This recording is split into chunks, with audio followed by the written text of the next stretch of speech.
Buenas noches y bienvenidos al curso de MongoDB nivel número 1. Esta es la clase número 2. Hemos estado trabajando sobre la base de datos MongoDB, que es no relacional, no SQL, y podemos tener lo siguiente nosotros acá como observación. Es increíble que cuando comienza un curso, comienzan un montón. Cuando ya vamos en la segunda, tercera clase ya son menos. Es como ir a la universidad.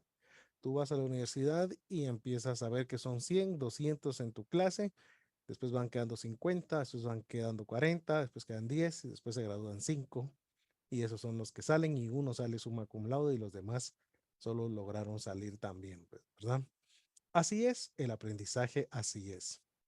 La gente quiere ganar rápidamente, pero no quiere pagar el precio que implica estudiar y sacrificarse. Son cursos que estamos impartiendo de alta calidad, de tipo universitario, inclusive diría que más explicados que una universidad, y sin ningún costo, los cuales deberíamos de poder aprovechar para poder ser certificados en MongoDB más adelante. Así es que te invito a que y te exhorto a los que están a que sigan el curso y traten de llegar hasta el final. Es importante que conozcamos la demanda que esta base de datos no SQL tiene en este momento. Yo lo hice mención en la primera clase, pero no presenté la gráfica o la estadística para que ustedes se dieran cuenta de cómo estaba funcionando. Esta es una gráfica que no se ha modificado mucho. Ustedes podrían entrar a dbengines.com y verificarla el día de hoy, pero yo tenía una que casi creo que Mongo no se ha movido de esa posición.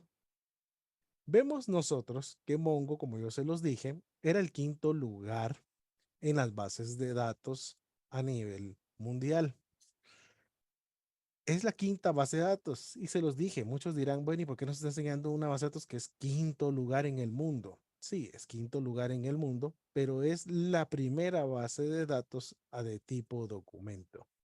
Entonces tú puedes ver aquí que el Database Model, todas son relacionales y la primera, que es MongoDB en su quinta posición, es la primera a nivel documento. Entonces quiere decir que estamos aprendiendo la base de datos ahorita número 1 en de tipo documento. Entonces dirás, vamos por buen camino. MongoDB está teniendo un crecimiento exponencial. Demasiado rápido está creciendo, demasiado rápido está avanzando y eso realmente está trayendo grandes ventajas a lo laboral.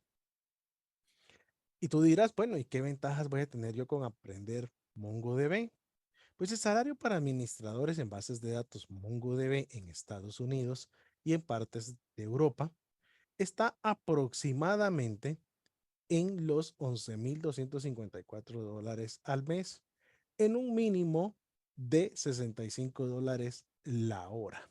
Eso es en lo más básico que pueden existir como administradores. ¿Sí? Como administradores. El administrador incluso a veces ni la tiene que crear, ya se la dan creada, pero podríamos decir que un administrador también debe saber poderlas crear. En un anual aproximado de $135,049, mal pagado, podríamos decirse. Hoy ascienden estas sumas hasta 120, $200 la hora si tú ya estás en un nivel intermedio avanzado de uso de MongoDB.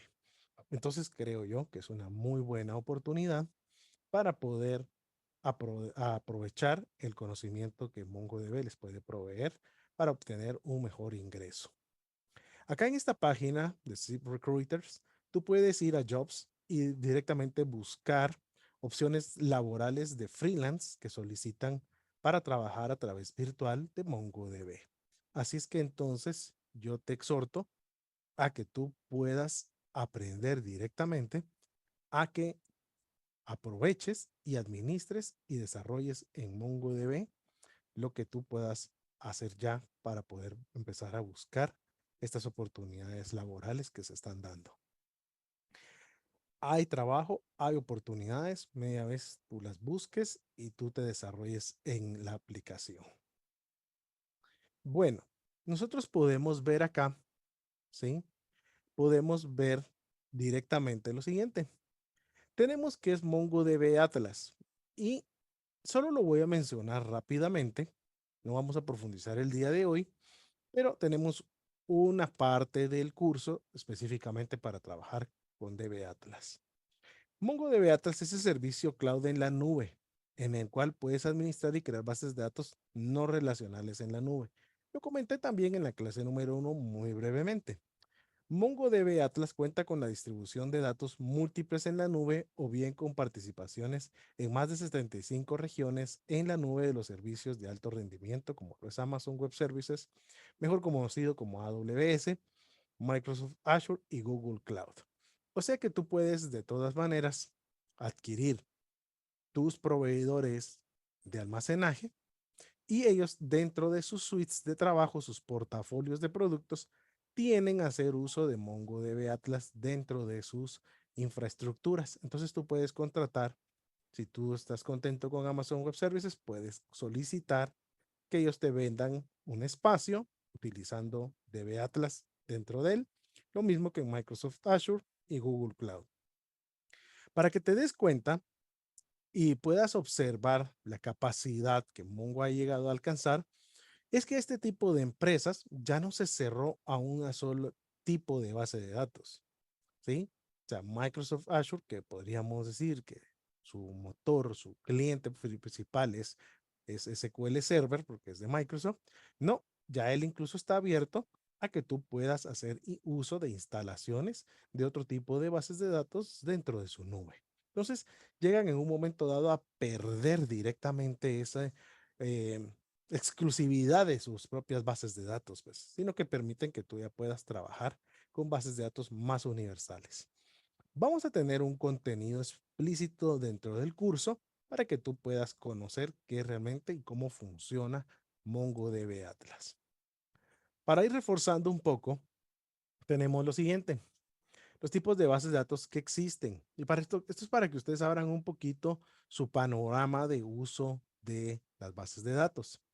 Tenemos las relacionales, que era lo que hemos estado platicando y la mayoría todos conocimos y conocemos, es Windows, pues Azure SQL Database, SQL Server, Oracle, MySQL, SQL Compact, SQLite, Postgres, y así se vienen otro montón de más, pues, ¿verdad? Las de tipo Key Value, pues como es Windows Azure Blob Storage, Windows Azure Table Storage, Windows Azure Cache, Redis, Memcache, RAYAC. De columnas de tipo familia, pues tenemos a Cassandra y a HBase. De tipo documento tenemos a MongoDB, RavenDB, CouchDB. Y en tipográficas tenemos a Neo4j. Entonces nos damos cuenta que el mundo de las bases de datos es bastante amplio y bastante extenso. Nosotros hoy estamos aprendiendo uno de ellos, pero nos permite y nos abre las puertas para poder conocer también más allá de lo que ya está sucediendo en el medio. Bueno, vamos a explicar un poquito acá rápido cómo funciona la lectura y la escritura de los datos en las bases de datos no SQL y un poco cómo podríamos decirse en las bases de datos relacionales para que ustedes puedan entender cuál es la diferencia. A ver, ¿quiénes manejan bases de datos relacionales? Que pongan ahí yo rápidamente en el chat. Esto quiere decir que ustedes ya manejan un MySQL, manejan un SQL Server, en mínimo o ya por lo menos aunque sea los enseñaron en el colegio o en la universidad, o tú aprendiste ahí viendo algún video de YouTube, te aprendiste un poquito ahí de las bases de datos relacionales. Entonces tú ya sabes cómo van funcionando estas bases de datos relacionales y sabes cómo se están enlazando esos clústeres, pues, ¿verdad? Entonces, eso es lo que te va ayudando a tú conocer un poco más allá de cómo están funcionando. Entonces, ahorita vamos a conocer nosotros un poco más también de cómo está funcionando esta estructura no SQL y RBDMS, ¿verdad? Que es una base de datos relacional. Veamos algo interesante acá. Quiero que miren esto. A estos que se les llaman nodos, se les llaman clusters también, clusters de servidores, pues, ¿verdad? Entonces, nosotros podemos tener la siguiente relación acá. No SQL, que podría ser Mongo en nuestro caso, y RBS podría ser MySQL, Oracle o SQL Server. Nosotros tenemos lo siguiente, miren pues, nosotros podemos tener que un cliente solicita la lectura de una entidad número uno, ¿sí? Y esta Si se encuentra directamente en el nodo 1, pues es regresada al cliente inmediatamente, ¿sí? Si la entity está en el nodo 2, el cliente va directamente a una conexión, viaja por aquí, le dice, no, yo no la tengo, va aquí directamente y regresa y se la traería de regreso. Pero aquí tenemos un ejemplo bien interesante, que si un cliente 2 está ingresando 20 entradas en el clúster o nodo 2, la petición de lectura de esta información hacia acá empieza a ser un poco más lenta, pues, ¿verdad? Porque obviamente estar ingresando 20 datos, que estamos hablando de datos muy pequeños, pero imagínense ustedes en bases de datos tipo infraestructuras bancarias o algo así, no están ingresando 20 datos a la base de datos en un minuto, se ingresan cientos de cientos de cientos. Entonces vemos nosotros esto. Ahora, veamos lo siguiente también, si la siguiente analogía. Si este cliente tiene que ingresar 20 entradas al nodo 2 o al nodo 3 o al nodo 1, tiene que pasar por el nodo 2, va al nodo 1 y las escribe. Si fueran al nodo 3, va por el nodo 2 al nodo 3 y las escribe. ¿Sí? Entonces vemos la relación que existe entre lo que son los nodos en una base de datos relacional. ¿Sí? Y acá tenemos algo bien interesante, que en una base de datos no relacional, nosotros podemos tener el siguiente ejemplo. El cliente está solicitando lo mismo, una lectura de un dato, y este le está llegando al nodo 1. E igual, tenemos lo siguiente. Si la información no estuviera en el nodo 1, él puede viajar al nodo 2 y puede también viajar al nodo 3. Vemos la misma relación que hay aquí, ¿sí? Vemos la misma relación. La diferencia ahora, ¿cuál va a ser? ¿Sí? Que si este usuario, como lo estamos viendo aquí, tiene que hacer 20 entradas, imagínense ustedes que fueran 5 al nodo 2, 5 al nodo 3, 10 al nodo 1, él todas las tiene que pasar por el nodo 2. Vemos que la carga se va de 20 entradas en el nodo 2. Mientras que con una base de datos no relacional, él puede enviar directamente a cada nodo las entradas que está realizando. ¿Sí? Entonces nosotros nos podemos dar cuenta que aquí es muchísimo más rápido, pues, ¿verdad? Tenemos una mayor velocidad del acceso. Tenemos prácticamente un ingreso paralelo, ¿sí? Tenemos un ingreso paralelo que no se bloquea por ningún nodo ante la comunicación. La replicación acá sí genera realmente un lock, pues, ¿verdad? Mientras estamos en la fase de escritura, pues, ¿verdad? Entonces, vemos nosotros cómo las bases de datos relacionales en un momento dado también tienden a poder tener un poco más de latencia que en una base de datos no relacional, ¿sí? Y la diferencia es a la velocidad que yo también puedo ingresar información dentro de mis nodos, pues. Entonces ustedes podrán decir, bueno, ¿y para qué yo podría tener esta infraestructura? Pues, ¿verdad? Digamos que es una corporación y este cliente 2 es el que está emitiendo facturas. Entonces está subiendo facturas, está creando facturas dentro de nuestros sistemas y resulta que la empresa pues tiene tres razones sociales diferentes y cada nodo pues presenta esos ERPs, ¿sí? Él directamente puede enviar y escribir al mismo tiempo en cualquiera de las bases de datos conforme vaya escogiendo el documento que está creando y estos ingresan directamente en cada clúster. Versus que aquí tiene que pasar por una sola puerta y tendría que escribirlos directamente viajando entre cada uno de estos nodos, pues, ¿verdad? Esto me llama mucho la atención también porque es bien interesante a raíz también eliminando de nuestra mente que era para lo que eran las réplicas, también nosotros podemos ver lo siguiente, y es cómo funciona la estructura de MongoDB.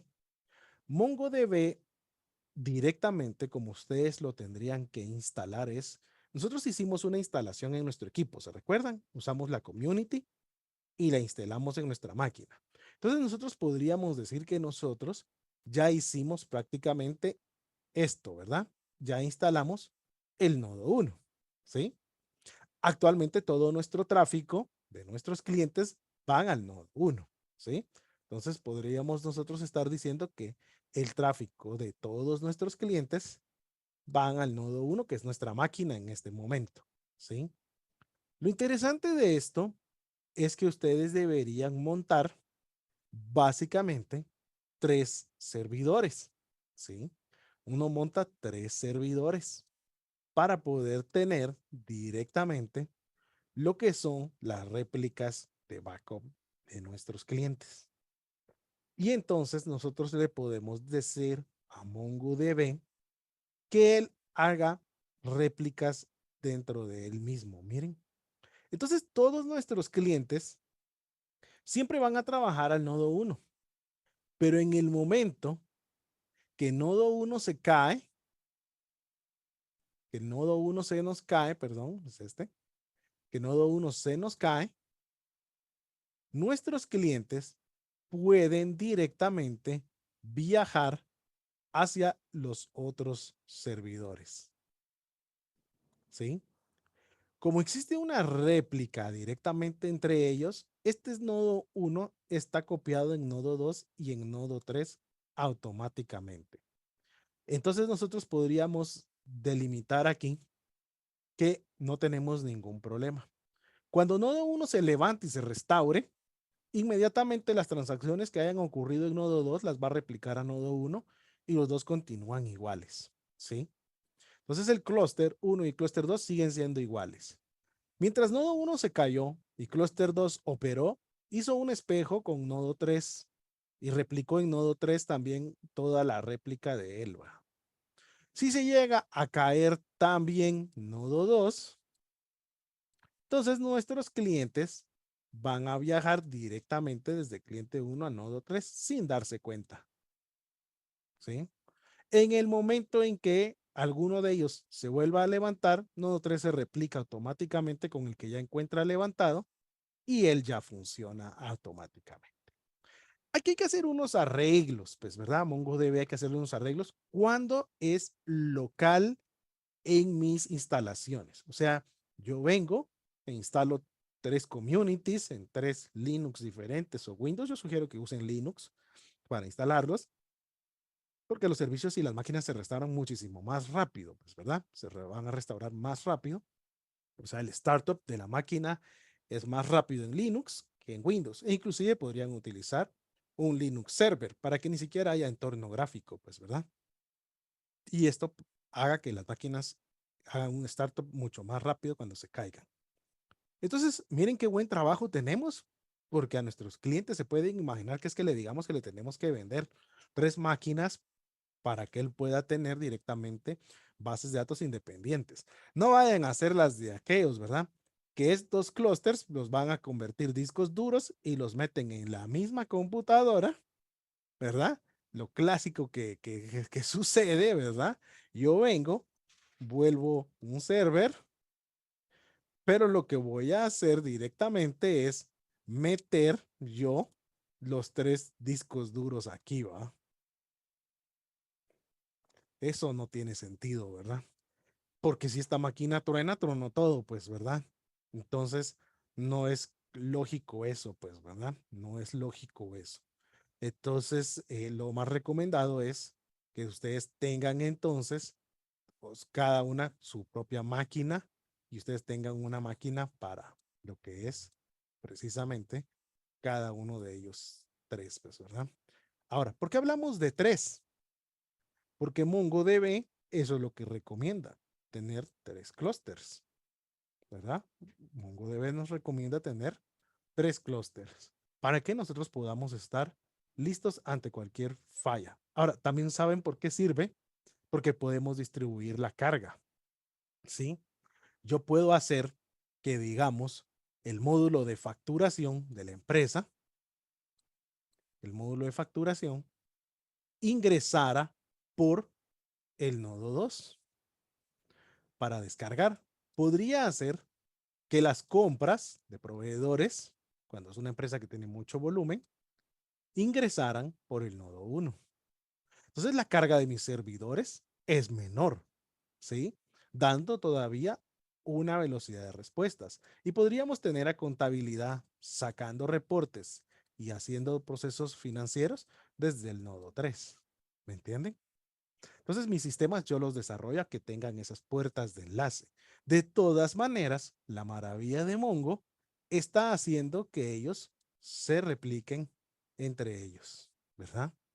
Entonces ese loop queda funcionando básicamente siempre, ¿verdad? Hay una pregunta, ¿hay algún servidor que controle el tráfico? Hay softwares que controlan el tráfico, ¿verdad? Hay softwares adicionales, hay aplicaciones que se venden para que uno pueda regular esos controles de tráfico, eliminar los cuellos de botella, que es como normalmente se llaman, ¿verdad? ¿Por qué se llaman un cuello de botella, verdad? Porque nosotros tendríamos una botella asimilada de esta forma, ¿verdad? ¿Sí? Entonces el cuello de botella es que van datos y vienen datos, pero aquí se estancan, ¿verdad? ¿Cuál es un ejemplo de esto? ¿Cuál es el ejemplo de un cuello de botella? Un cuello de botella es cuando tú vas al sistema, vas al banco y el cajero te dice en un momento dado, espéreme porque el sistema se puso lento. No te está diciendo no hay sistema, porque son dos cosas muy diferentes. No hay sistema es esto. No hay sistema es se fueron todos los clusters. Eso no hay sistema. Cuello de botella es que los servers están levantados, pero están costando que las transacciones pasen de un lado a otro, porque hay un cuello de botella en esta parte de aquí, ¿verdad? Entonces los datos están quedando con más latencia, ¿verdad? Pues no se están cayendo, pero están pasando con más latencia. Entonces acaban de meter para procesar un cheque que te van a pagar y el sistema está ahí, ¿verdad? Y con el circulito, ¿verdad? Echando punta a esperar que procese, ¿verdad? Al fin termina de procesar y ya te hacen tu transacción. Eso es un cuello de botella y eso lo tenemos que evitar, pues, ¿verdad? Aunque hay softwares que lo permiten, pero una buena estructura de una base de datos con esto nosotros podríamos mejorar ese tráfico de servidores, que es como lo estoy indicando acá. Pues, ¿saben qué es lo que pasa? Que las empresas no quieren pagar esto, ¿va? Las empresas no quieren pagar una cuestión como estas, pues, ¿verdad? Ellos no quieren invertir en eso y entonces básicamente nosotros tenemos esto. Ahora, todo esto lo tenemos que hacer manual nosotros, como ocurre también en una base de datos relacional. Igual, pues, ¿verdad? Igual lo tenemos que construir nosotros en una base de datos no relacional. Pero ¿por qué tomamos el ejemplo de tres? Porque MongoDB Atlas, cuando tú contratas MongoDB Atlas, automáticamente Mongo te da tres clústeres, ¿sí? Mira qué excelente es, porque cuando tú creas tu clúster uno, ni tienes que hacer nada. DB Atlas ya te creó el 2 y el 3 solito. Si lo haces en Amazon Web Services, si lo hacen en la cloud de Google, si lo haces en Azure, no importa, o lo haces directamente en MongoDB comprándoselo a ellos, en el momento en que tú creas tu clúster uno, él crea los demás clústeres automáticamente y hace las réplicas inmediatamente entre ellos.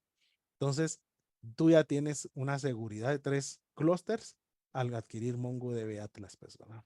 Entonces, eso es si vas a hacer soluciones a la nube, si tu cliente va a querer la aplicación a la nube. Si vas a trabajar localmente, si tú tienes que crear esta topología de red en tus servidores, pues, ¿verdad?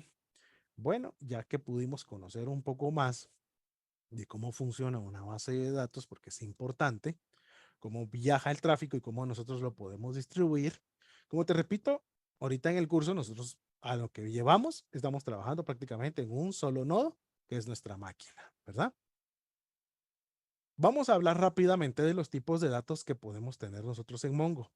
¿Por qué los vamos a platicar? Porque recibí ciertas tareas y ahí haré ahorita la observación, aunque lo contesté directamente también dentro de sus reseñas de tareas, pero voy a hacer la mención en este momento. Tipos de datos que nosotros podemos tener en Mongo. Podemos tenerlos de tipo string, que son cadenas, es el tipo de datos más utilizado. Se utiliza para almacenar datos. Una cadena debe ser UTF-8 válida en MongoDB. Ejemplo, el nombre. Esa es un string, ¿sí? Eso es un string y no hay ningún problema. Ese es el tipo de value que nosotros podemos ponerle a un file. Recordémonos que nosotros estamos siempre manejando, de todas maneras, seguimos manejando lo que es la clave valor, ¿verdad? O sea, eso es lo que nosotros seguimos manejando. Y cuando nos referimos a la clave, nos estamos refiriendo que el valor es de tipo string. A eso nos estamos refiriendo, que nuestro valor sea de tipo string, ¿verdad? Entonces la clave ya sabemos que es de tipo string, pero el valor tiene que ser string y se delimita entre comillas, como lo estamos viendo acá. ¿Qué más tenemos? Integers. Entero es usado para almacenar valores numéricos. Este puede ser entre 32 o 64 bits, dependiendo del servidor que se esté utilizando. Tú puedes tener un servidor de 32 o puedes tener un servidor de 64 y ahí cambia esta cantidad de valor que se puede almacenar, ¿sí? Un ejemplo de un integer es 35. Si ustedes se dan cuenta, ya no va entre comillas. Y a esto hago una mención. Recibimos varias tareas que en un momento dado un valor venía como este.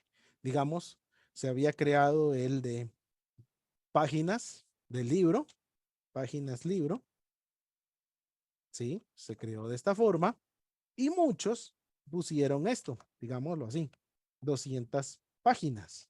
Ok, ahí estaríamos bien porque estamos hablando que es de tipo string. Pero te puedes imaginar como un MongoDB es una base de datos de esquemas variados. ¿Qué sucedería si tú en un momento dado a otro documento le pones lo siguiente? Páginas libro siempre, lo tienes en otro esquema, en otro documento, y a este le pones directamente 150. Ya no son lo mismo, ¿verdad? O sea, ya no son la misma cantidad, ¿sí? Entonces, normalmente yo lo que sugiero es que tú deberías poner páginas libro y deberías indicarlo numéricamente cuántas tiene. Si tiene 75 páginas, lo deberías haber dejado en 75 páginas, pues, ¿verdad? Entonces, de esta forma. ¿Por qué? Porque cuando hagas queries, no, los tres valores son diferentes para MongoDB.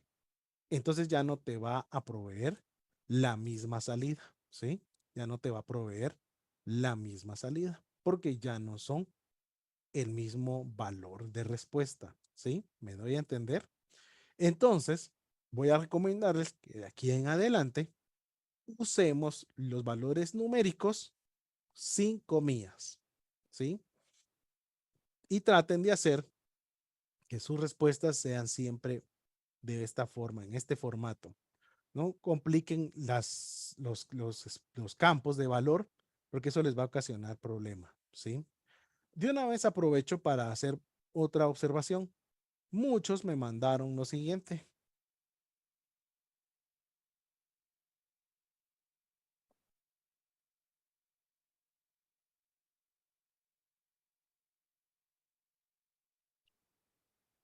Mm,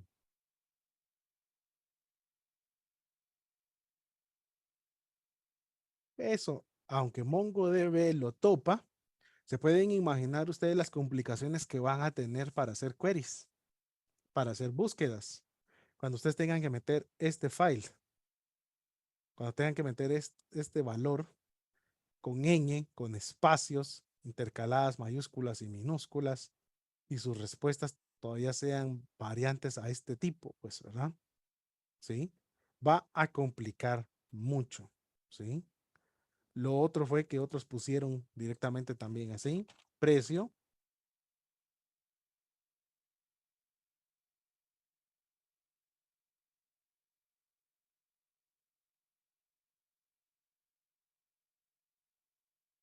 Este es valedero, ¿sí? Este es valedero, porque yo quiero establecer el tipo de moneda. Pero yo lo que haría sería lo siguiente. Dejo como un numérico 50, ¿sí? Yo hubiera creado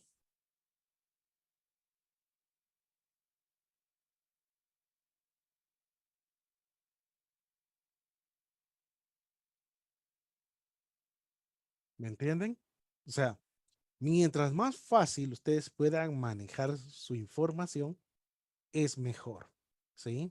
Entonces hago estas observaciones porque les va a complicar la vida que tengan valores así de respuestas, cosas en sus valores, porque entonces prácticamente, si ustedes mandan a buscar páginas, libros con 150 páginas, ¿será que nos dará, al final de cuentas, será que nos va a proveer ese? ¿Será que nos va a proveer este? ¿Qué dicen ustedes? Si yo mandara a buscar con numérico 150 páginas, todos los libros que tengan como página de libros igual a 150, numérico, ¿me daría este? ¿Qué dicen ustedes? Al que le puse la flecha, ¿me lo devolvería el query? No, no me lo devolvería el query, ¿verdad? ¿Sí? Si le pido numéricamente todos los libros como páginas libro de 200 páginas, en numérico me devolverá este, me devolverá ese libro. No. Ahora imagínense ustedes entonces el chirmol que volvemos nosotros dentro de una base de datos que es tan abierta como MongoDB o cualquier base de datos de documentos, ¿sí? Porque esto es bien fácil, porque después vamos a ver que puedo validar los campos también, pues, ¿verdad? Puedo crear validación en los campos, pero normalmente el documento en esquema me permite hacer todo esto, ¿sí? Entonces yo les sugiero que por favor no estemos haciendo este tipo de prácticas, ¿sí?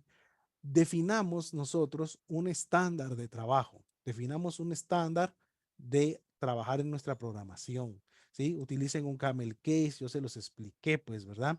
Utilicemos un camel case, utilicemos, no usemos señas, les dije, no usen números para comenzar, no usen símbolos, como igual que en cualquier lenguaje de programación de variables.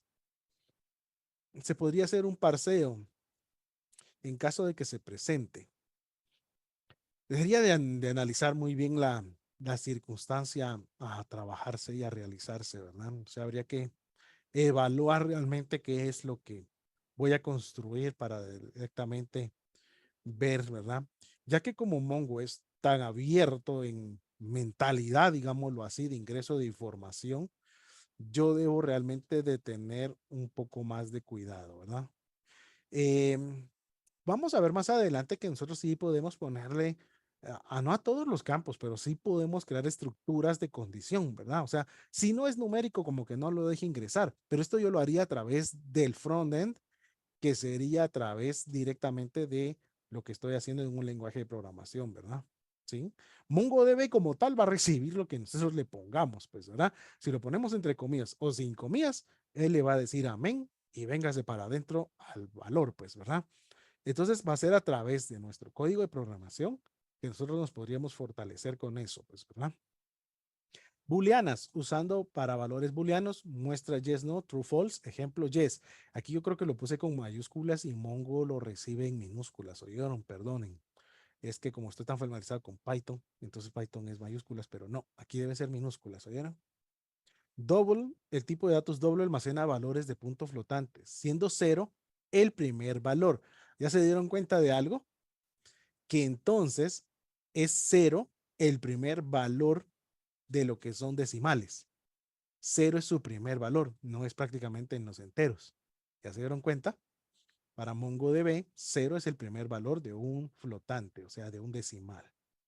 Maneja también min, max, keys. Este tipo de datos compara un valor con los elementos bison más bajo y más alto. Después lo vamos a estar viendo. O sea, esto nos va a ayudar para determinar, como que yo le puedo decir, bueno, mire, el tipo min debería ser cuando hayan 5 existencias de un producto, deseo que sea el min, ¿verdad? Entonces ese sea mi valor min de algo. Entonces el sistema debería tirar una alerta, ya te quedan menos de 5, pero estás llegando a los 5 productos, pues, ¿verdad? O no despachar si solo quedan 5 o 3 existencias, ¿me entienden?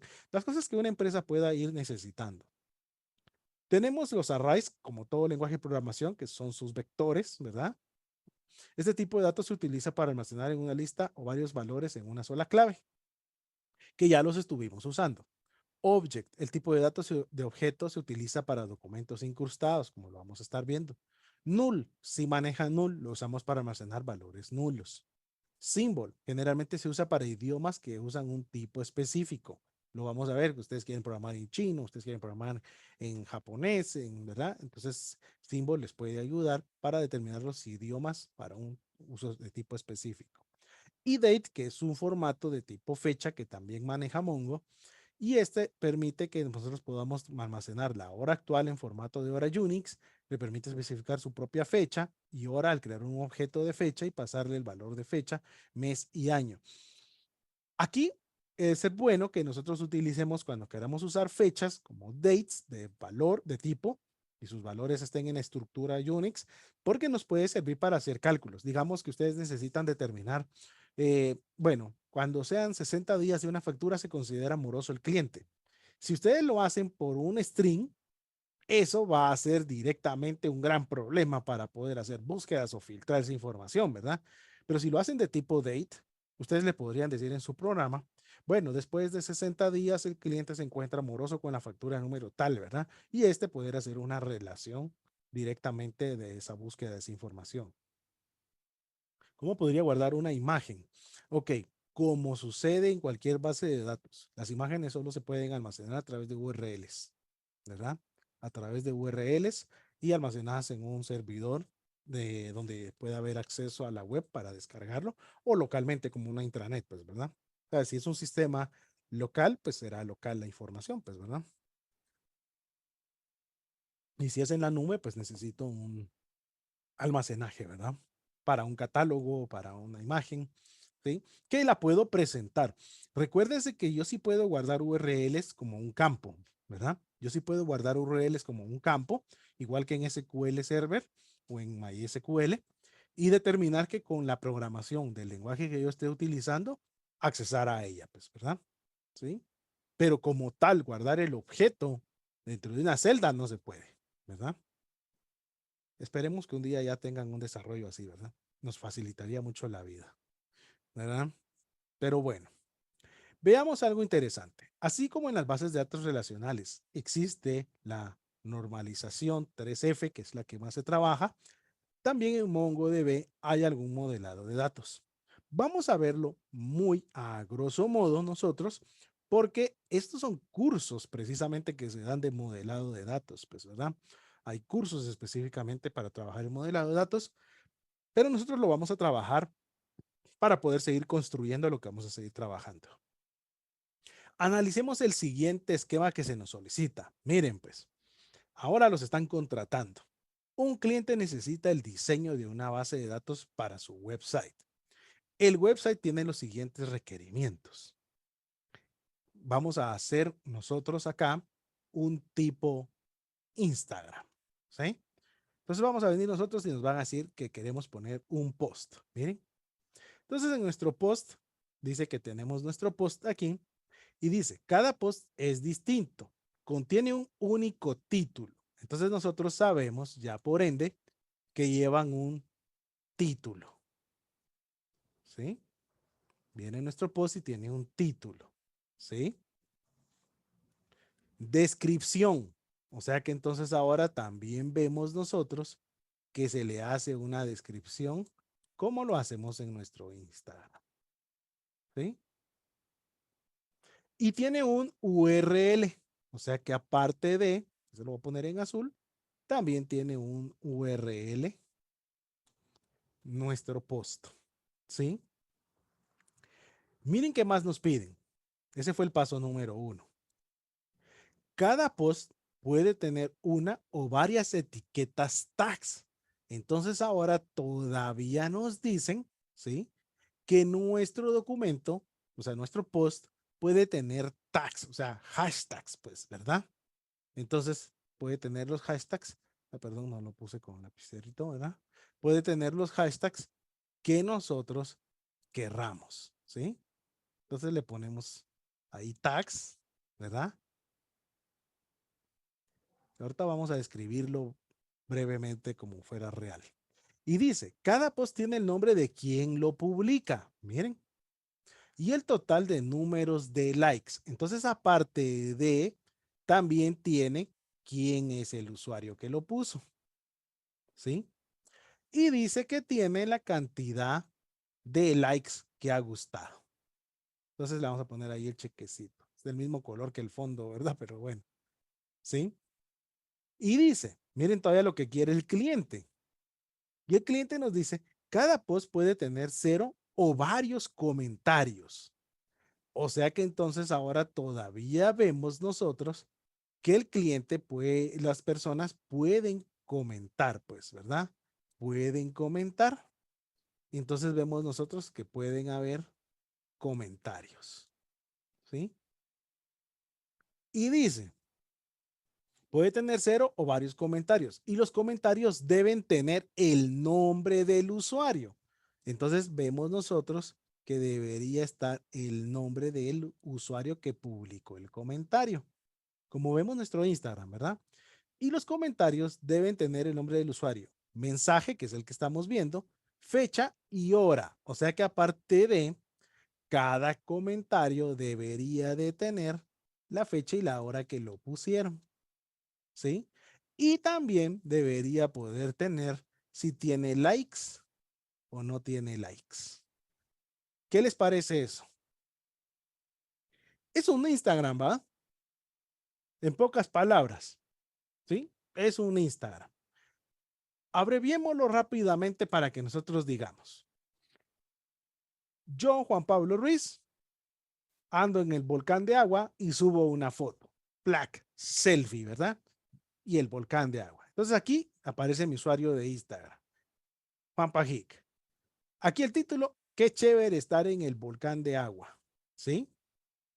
Acá son mis, dijimos, mis hashtags, pues, ¿verdad? Mis tags. Entonces voy a poner Guatemala, volcán, agua, ¿qué podríamos decir? Alpinismo, caminata, extremo, ¿verdad? ¿Sí? Y podríamos ver que yo mismo le doy ya un like, ¿verdad? Yo mismo me doy like a mí mismo. Entonces ya tiene un like, ¿sí? Vemos que tiene que tener también una descripción.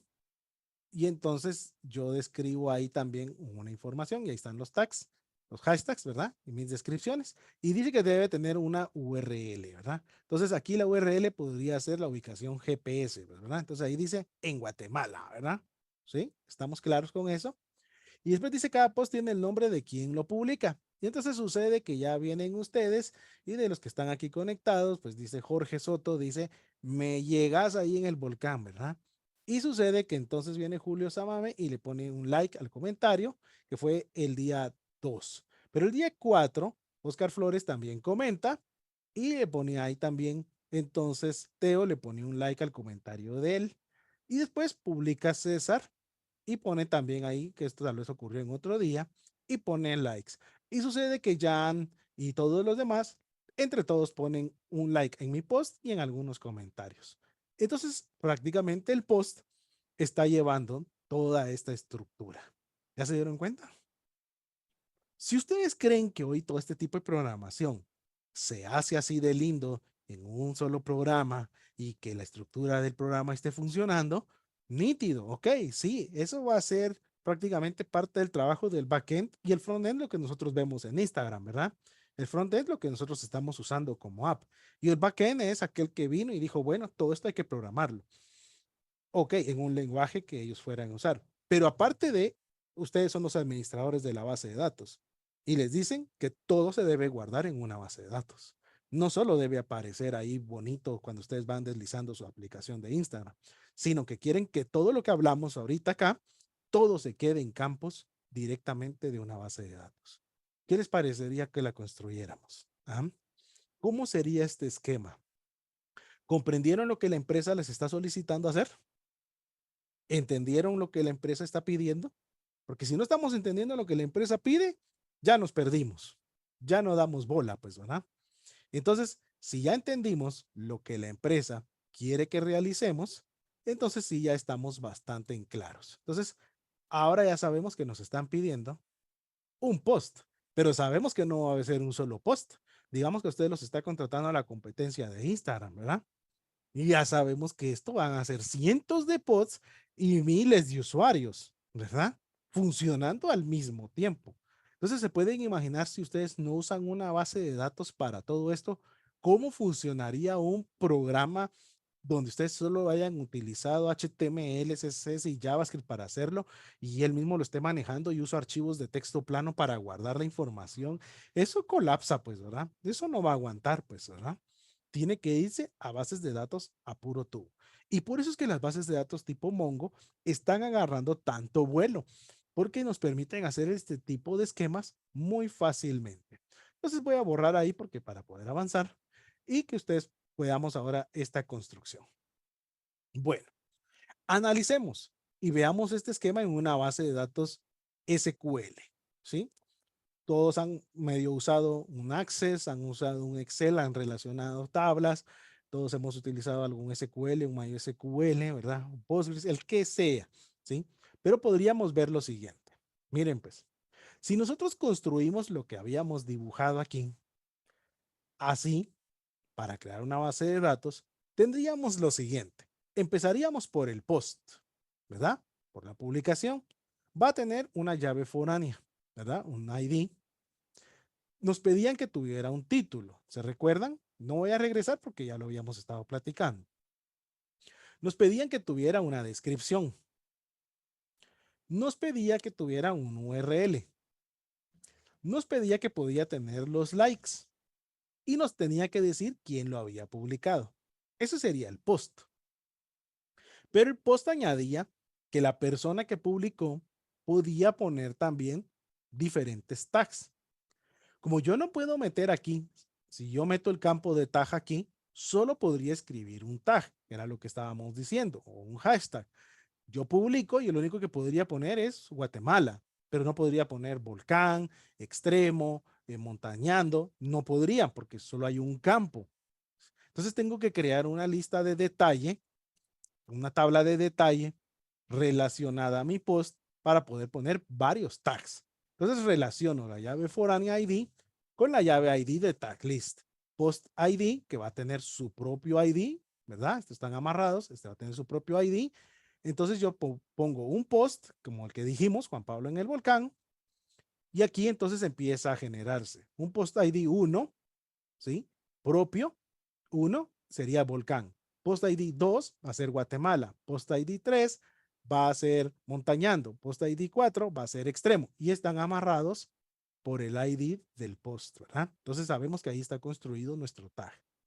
Al igual va a suceder con los comentarios. Como puedo poner pueden poner varios comentarios los usuarios, no puedo ponerlos en la tabla principal.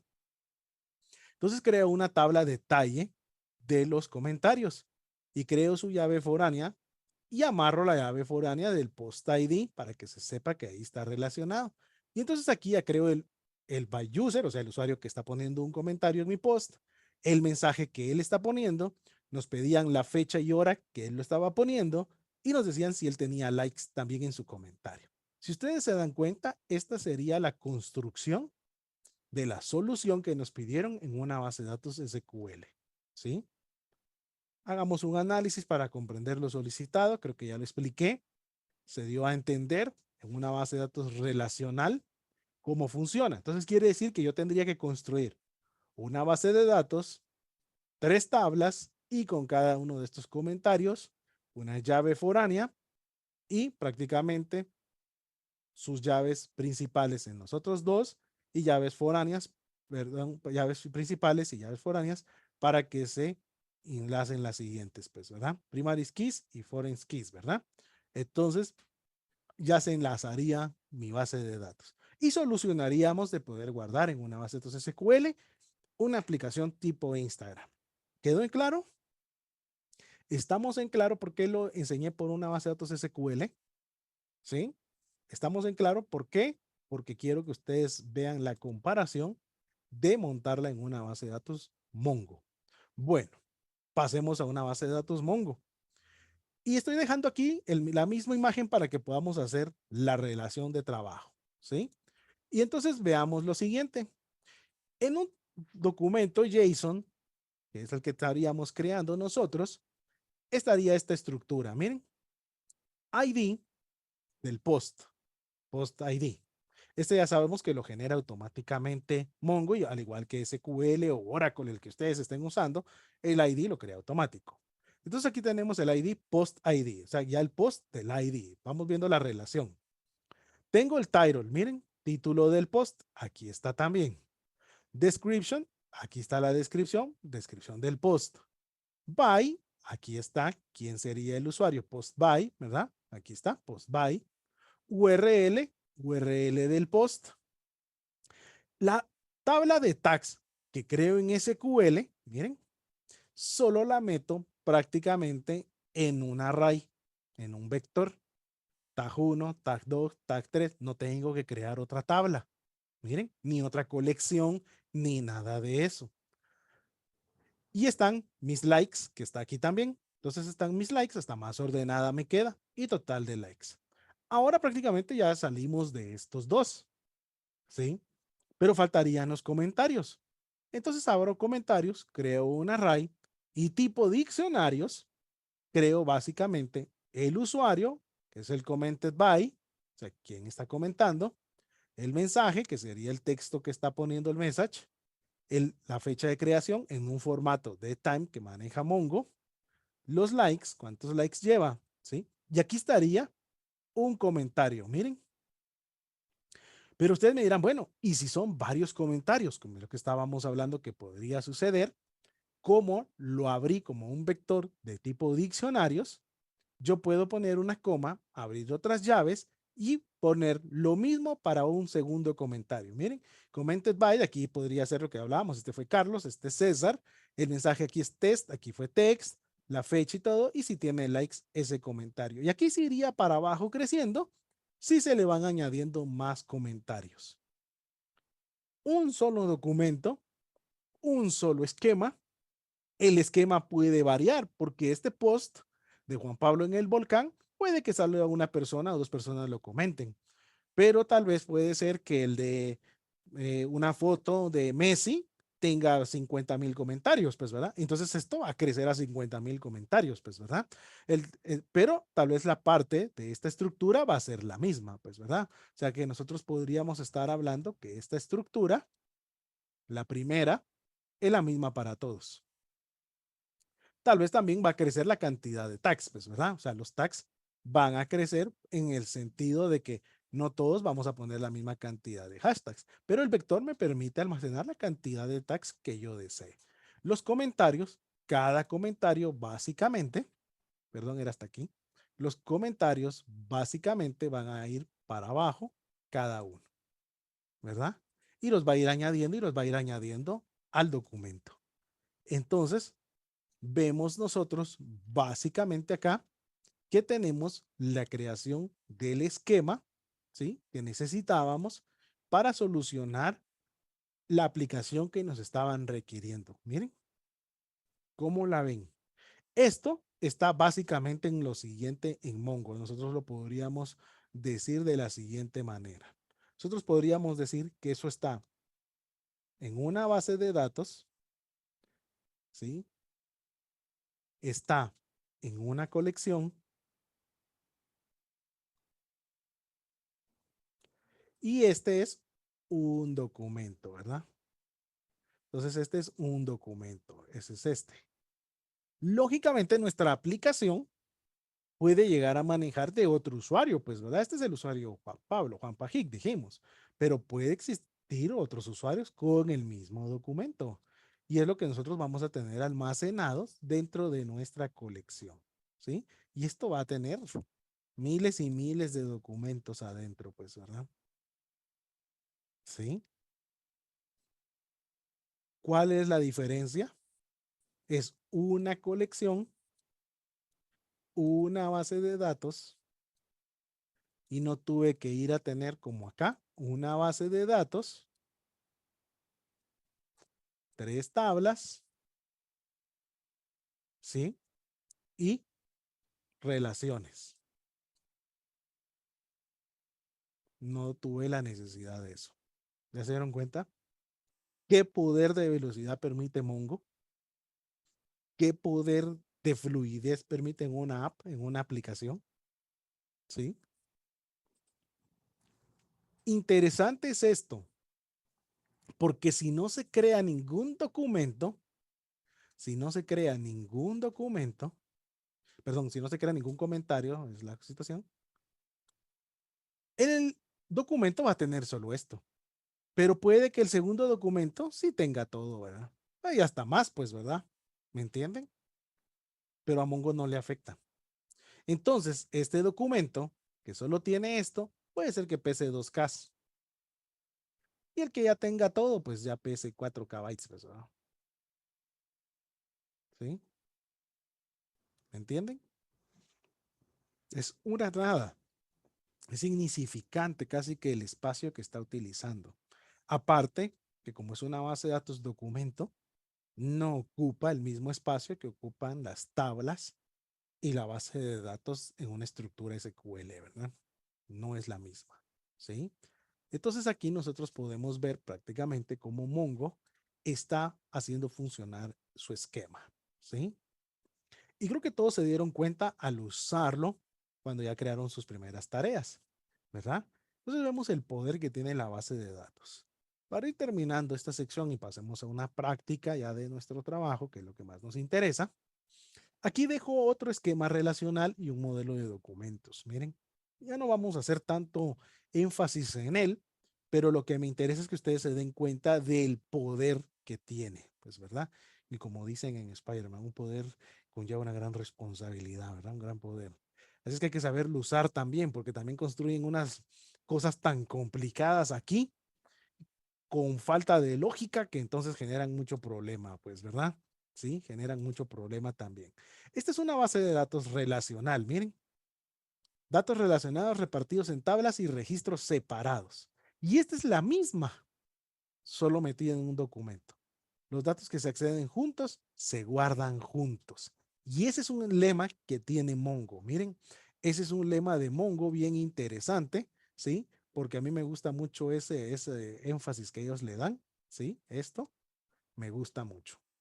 Los datos se acceden juntos, se guardan juntos. Impresionante, ¿verdad? Porque aquí todo este desmadre que tenemos en las bases de datos, yo no estoy yéndome en contra de las bases de datos relacionales, ni me vayan a malinterpretar. Uso bases de datos relacionales, me gustan las bases de datos relacionales, pero me gusta más Mongo, ¿sí? Me gusta más Mongo y siento muchísimo más práctico para desarrollar Mongo y más rápido. Entonces, acá estamos viendo lo mismo, miren, lo mismo, la tabla, todas las tablas y todos sus campos metidos en un solo documento. Entonces vemos nosotros esa gran variedad y facilidad de uso. Lo que hablábamos, mi segundo documento yo puedo agregar una clave valor más que no va a afectar a los anteriores. No tengo ni que ir a alterar la estructura de mi base de datos ni mis tablas. Ahora, si yo les dijera a ustedes aquí que deseo ingresar otro valor, si yo les dijera que ustedes que queremos meter otra clave valor aquí, ¿sí? Aquí, pack, ¿qué implica aquí? Es de ir a buscar la tabla que sea, la que no necesito, ir a crear un campo más e ir a llenar 100,000 registros que pudiera tener la base de datos con nulls para ponérselo solo a un registro que sí necesito la información. ¿Ya me cacharon? Imagínense que ustedes tienen una base de datos ya con 100,000 registros y tienen que ir a crear un nuevo campo en esta tabla para ponerle a una sola persona un campo más que necesitan. Completamente una loquera, más lo que va a implicar en las relaciones y las estructuras, ¿va? En MongoDB, simple y sencillamente a este documento, a este objeto de documento, le pongo el file valor y se acabó el asunto. Los otros 50,000 registros no tienen ningún problema. Ni están creando basura en ese campo porque no se les está añadiendo ese valor. Simple y sencillamente solo quedó en el documento que yo lo esté necesitando, ¿verdad? Entonces, esa maravilla está dejando anodado a todo el mundo y están migrando rápidamente también a MongoDB, ¿sí? Bueno, MongoDB fue creado para trabajar con JavaScript. Es nativo de JavaScript prácticamente, ¿sí? O sea que si eres programador JavaScript, Mongo te va a encantar, ¿verdad? Porque vas a interactuarlo clic, ¿verdad? Directamente. Aunque fue creado en C++, pero su plataforma nativa, o sea, su CMD, su consola de OS, digámoslo así, su consola CMD es nativa de JavaScript. Entonces, JavaScript te funciona re bien dentro de programación de la consola CMD de Mongo, pues, ¿verdad? Es JavaScript nativo. O sea, si sabes JavaScript, MongoDB se te facilita. Ahora puedes instalar drivers para trabajar con él desde otros lenguajes. Tú puedes ir a instalar directamente a otros lenguajes también tus plugins para poder trabajar con MongoDB. Digamos, en el caso de Python, pues existe PyMongo y tú instalas el driver y ya puedes comunicar Python con Mongo también. Por la naturalidad, JS es el lenguaje determinado de la consola de MongoDB. Hoy hay drivers que permiten integrarlo a otros lenguajes. ¿Sí? Entonces, a ver, veamos, conozcamos cuál es su lenguaje favorito. Pónganlo ahí en el chat, pues. Quiero conocer cuál es su lenguaje favorito. ¿Con cuál se están sintiendo más amigables? Mientras hacemos eso. Bueno, ya nos vamos a ir a un área práctica ahorita. Vamos a comenzar nuestra área práctica. Y el día de hoy nos vamos a sentir así como todos unos masters, porque no vamos a usar interfase GUI, no vamos a usar interfase gráfica, sino que vamos a utilizar directamente puro tecladito como a la vieja escuela, ¿verdad? Porque tenemos que aprender a conocer de ambos. JavaScript y Python. Python, Java, pero me gusta también Python. Excelentes. Todos los lenguajes me gustan a mí también, pero me desenvuelvo más con Python y con JavaScript, aunque ahorita ya estoy dándole duro también a Java. Bueno, veamos lo siguiente.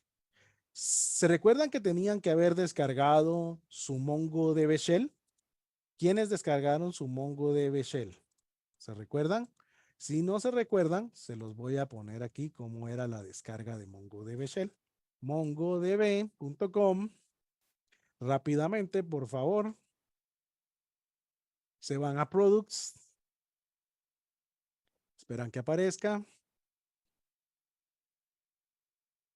Products y aquí está Shell. Actualmente, si descargaron MongoDB 6.0, necesitan este Shell a puro tubo para funcionar. Download Now. Es muy chiquitito y aquí está. Descargan. ¿Ven cuál es su versión de Windows o su sistema operativo, por favor? Ahí está para los Linuxeros también, ¿sí? Y lo descargamos. La versión ahorita actual es 1.6.0. Este va a bajar un zip. Entonces, este zip lo van a descomprimir directamente, ¿sí? Lo van a descomprimir. Van a copiar, no hay que instalar nada, solo van a copiar el folder que les creó como Mongo SH y le pone otro numeral, yo lo recorté a 1.6.0 para que no fuera tan largo y lo copian en el C principal de su máquina. Entonces ya va a tener la consola, miren, tiene su consola aquí, yo le puse iconos grandes porque me había servido para copiarles a ustedes esto. Y entonces ya van a tener estos folders, van a tener este folder, lo copian en el C de su máquina y entonces seguimos con lo que dice nuestra presentación. Ya que ya lo pusieron en su máquina, ya lo instalaron, van a hacer lo siguiente, entran al folder bin, dan un clic sobre ahí, copian lo que se seleccionó, perdón, no era eso, copian lo que es la dirección que se pone ahí, ¿sí? La dejan ahí en su eh, portapapeles, ¿sí?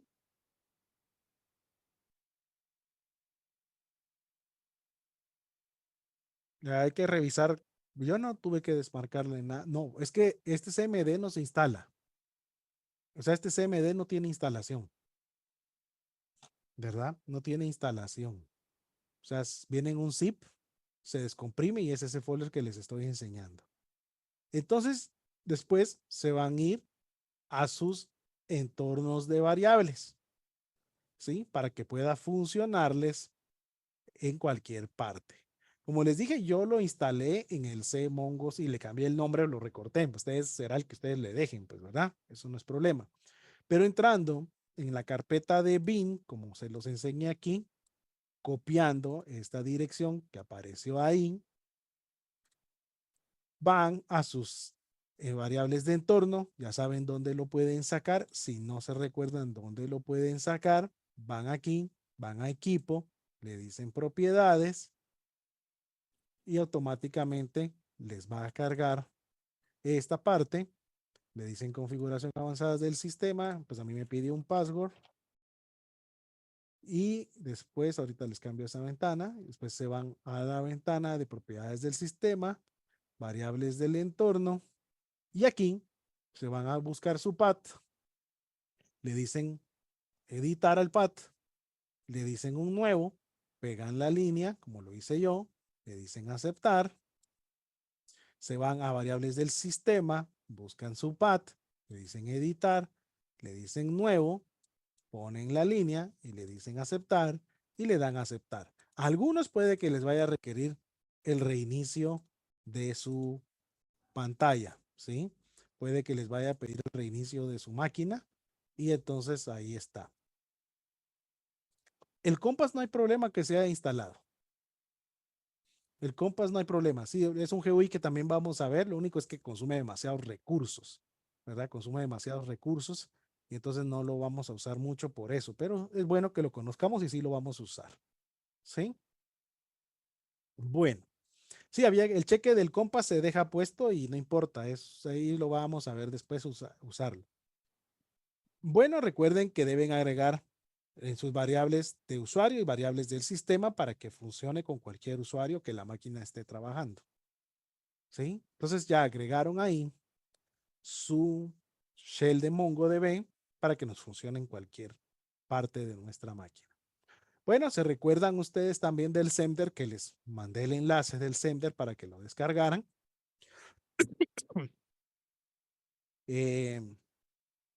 Vamos a hacer uso de él también. El Sender es otro igual. El que yo les puse a ustedes está directamente también para que ustedes lo vayan a buscar en el C. ¿Sí? Yo directamente es un comprimido, les mandé un zip, un RAR, solo lo descomprimen, lo ponen en su directorio C y ahí está ya. Al darle doble clic al sender, él automáticamente hace una descarga para volverlo de ambos mundos, tanto Linux como Windows, y ya funciona prácticamente de esa forma. Y así es como lo vamos a ver, ¿ve? ¿Verdad? Aquí está prácticamente nuestro sender y no me requiere ninguna instalación tampoco. Pero sí necesita que esté el shell de Mongo, porque si no, no van a poder conectarse desde Sender al shell de Mongo, pues, ¿verdad? No se van a poder conectar, ¿sí? Y entonces vemos que ya nuestro Sender está funcionando también. Y entonces vamos a hacer lo siguiente. Vamos a saber si ya tenemos Mongo y está funcionando y el servicio está levantado. Entonces tecleamos lo siguiente. En nuestro sender teclearemos MongoDB --versión y nos tiene que demostrar qué versión de Mongo tenemos instalado. ¿Sí? Entonces, MongoDB versión y me dice que tengo la 6.0 y prácticamente está funcionando porque aquí me la demostró. Si no está funcionando, el servicio me va a decir que no pudo funcionar. ¿Sí? Y entonces aquí, si te dio un error, quiere decir que no está en tu pad de sistema o no lo has instalado, pues, ¿verdad? Una de dos. Entonces tendrías que ir a hacer los pasos de instalarlo nuevamente, ¿sí? Bueno, y así para terminar esta fase, vemos acá lo siguiente. Después ingresaremos a la consola de MongoDB, o sea, vamos a usar el shell, que fue el que ya bajamos, y para ello solo tecleamos Mongo. Hoy trabajaremos desde nuestra consola Shell CMD de MongoDB todo. Entonces ponemos Mongo SH para que el shell de Mongo nos funcione en Sender.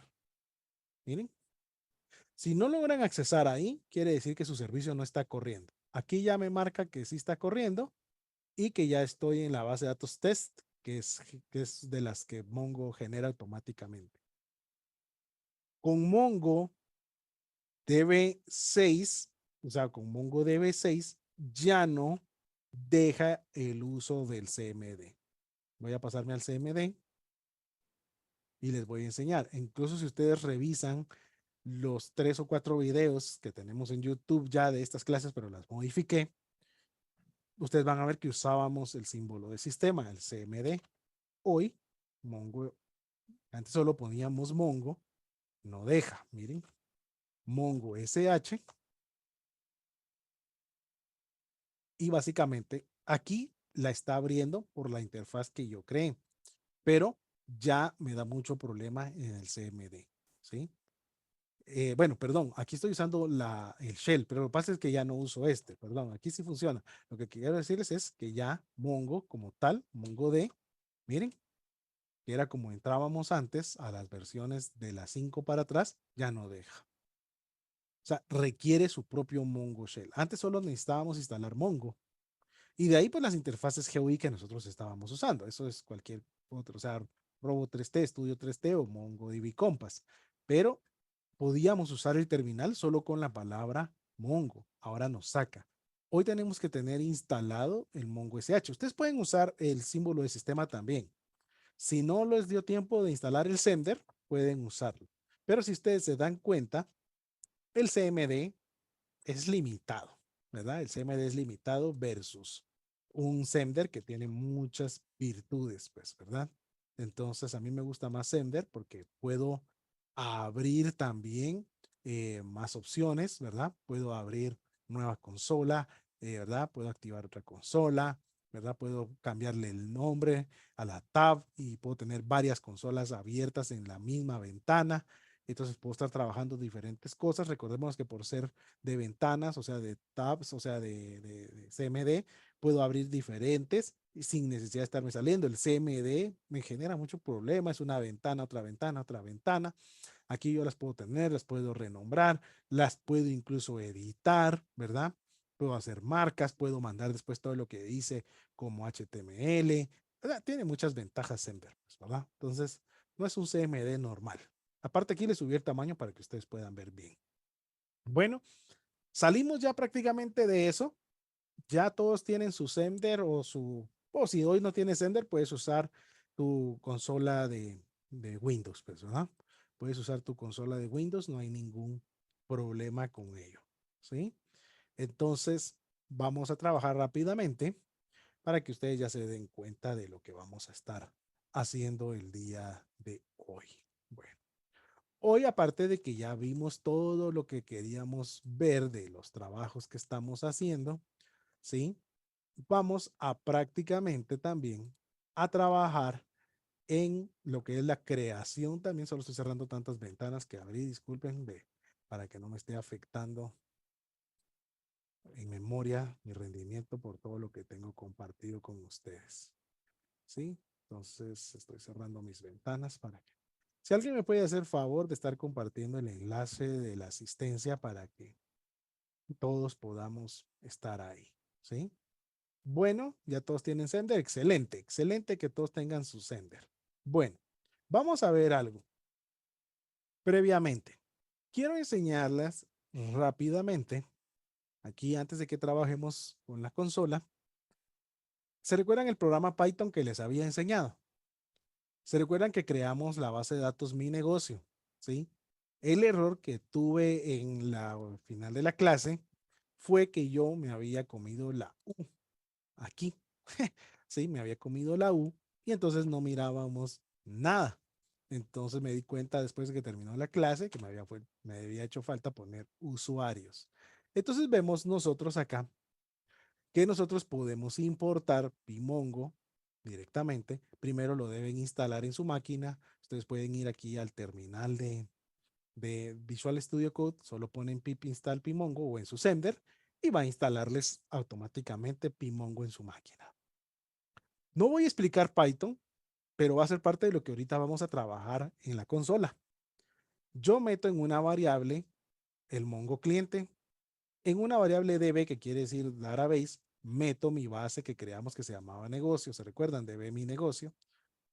Meto la colección en otra variable que pertenece a db, miren, como un vector con usuarios, que era la colección, y con comandos de MongoDB, que vamos a ver ahorita, puedo mandar a buscar el primer elemento de la base de datos. Miren, print el primer documento de la base de datos, print X, entra a la base de datos, a la colección y lo busca.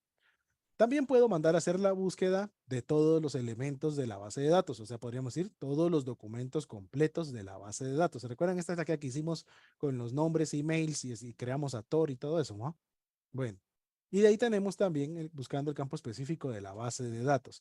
Aquí yo podría hacer un filtraje, dice buscando los emails en todos los documentos de la base de datos. En vez de todos los files y valores que tenía la base de datos, solo quiero los emails que tiene esa base de datos. Entonces yo puedo ejecutarlo, miren,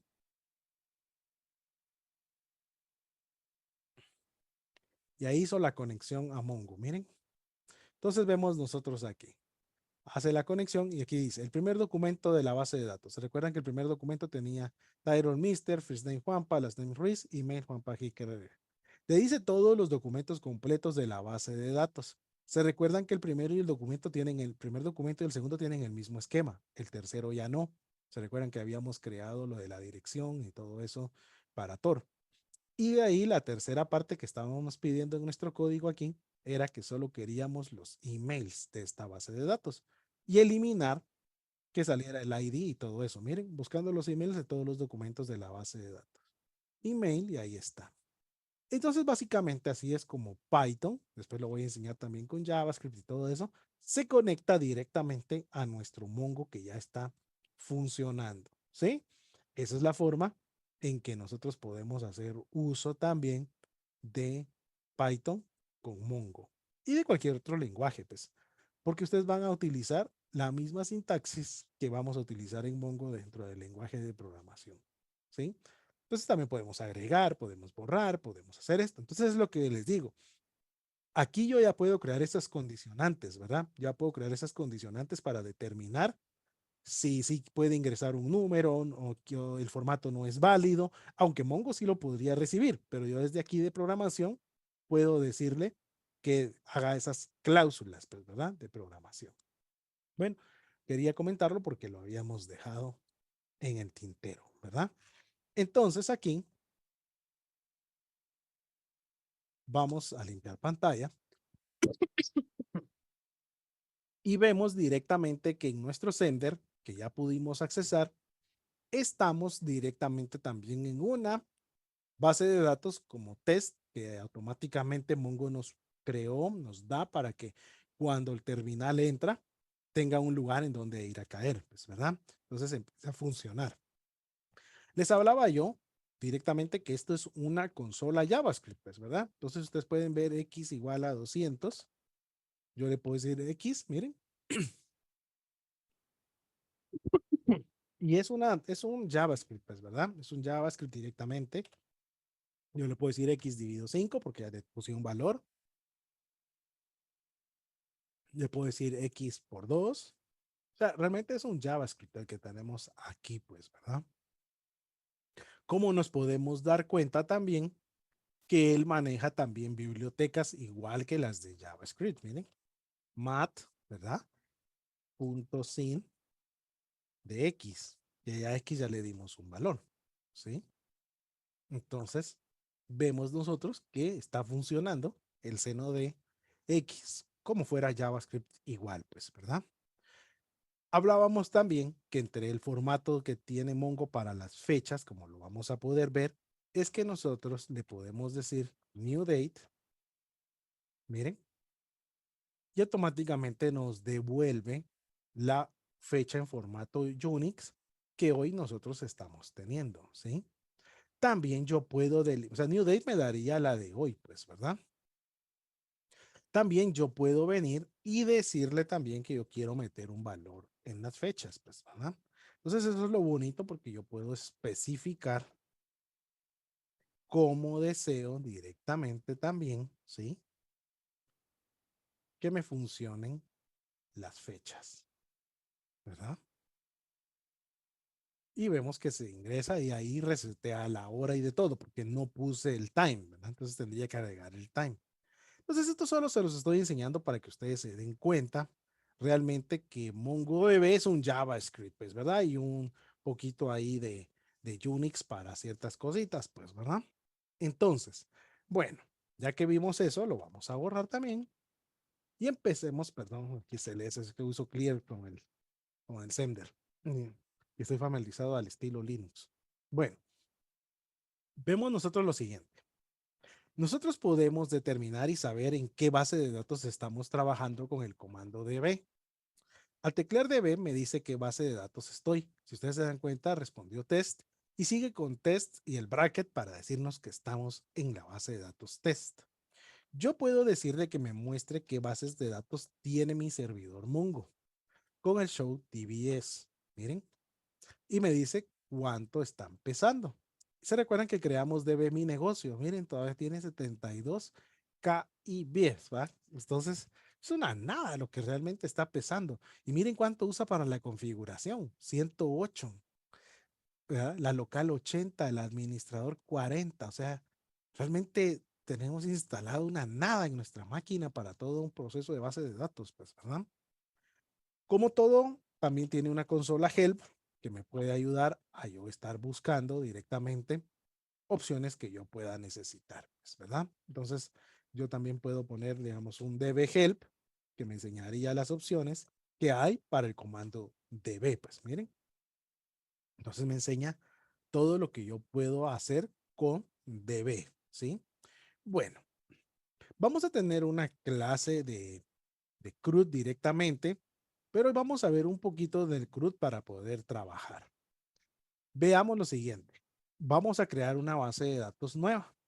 Entonces, para crear una base de datos nueva, yo le voy a decir al comando use store online. Vamos a crear una tienda en línea. Store online. Miren, le doy enter y me dice que se switchó a DB store online y ya cambió en el bracket. Ahora ya dice store online. ¿Sí? Entonces me indica que ya estoy ahí. Si yo le doy DB, me vuelve a mostrar que está en Store Online. Miren, o sea, esto si ustedes quieren confirmar que realmente están en la base de datos ahí, ¿verdad? O sea, si ustedes están en la base de datos Store Online. Veamos algo interesante. Si yo le doy Show DBS, miren, aparece la base de datos Store Online que acabamos de crear. No, ¿verdad? ¿Alguien la ve? No está, ¿verdad? No aparece Store Online. ¿Por qué? ¿Por qué creen ustedes que no está apareciendo? ¿Por qué Mongo no ha creado la base de datos si ya le habíamos puesto allá y hasta nos tiene con el bracket de Store Online? No aparece porque no tiene todavía ningún contenido. Correcto, ya no hay data, entonces no puede procesar nada ahí. ¿Sí? Entonces no hay. Vamos a crear una colección, porque recuérdense que ese es el orden, ¿verdad? Base de datos, colección y documentos. Entonces vamos a crear una colección. Para crear una colección, vamos a decirle que ya estamos en la base de datos, anteponemos el DB, le decimos el nombre de la colección que queremos, productos, ¿sí? Y ahorita a la vez se van a dar cuenta ustedes que vamos a ingresar también un file valor directamente también. O sea que prácticamente va a crear un documento, ¿verdad? Esto es para que veamos que ya le pone un contenido. Y la forma es la misma, el mismo formato JSON que tendríamos que trabajar. Lo único es que se mete entre paréntesis. Y de ahí desarrollo, igual que como lo estábamos haciendo en Estudio 3T con las llaves, pues, ¿verdad? Lo único es que aquí van los paréntesis como principio y cierre para el contenido de los claves valores que voy a poner. Nombre, le voy a decir nombre producto. Perdón. Aquí hay una cuestión bien delicada, que si no lo van poniendo de una vez, les genera algún problema. Nombre producto.